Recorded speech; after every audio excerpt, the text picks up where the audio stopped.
ಬೀಡಿಯಲ್ಲಿ ಧರೆಗಿಳಿದ ವರುಣರಾಯ ಬಿಸಿಲಿನ ಬೇಗೆಯಲ್ಲಿ ಬೇಯುತ್ತಿದ್ದ ಜನರನ್ನು ತಂಪಾಗಿಸಿ ರೈತರ ಮೊಗದಲ್ಲಿ ಮಂದಹಾಸ ಮೂಡಿಸಿದ.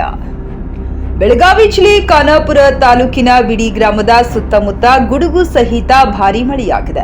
ಬಿಡಿ ಗ್ರಾಮದಲ್ಲಿ ಸುಮಾರು 2 ಗಂಟೆಗಳ ಕಾಲ ಧಾರಾಕಾರ ಸುರಿದ ಮಳೆಗೆ ರಸ್ತೆ ಚರಂಡಿಗಳು ತುಂಬಿ ತುಳುಕಿದವು.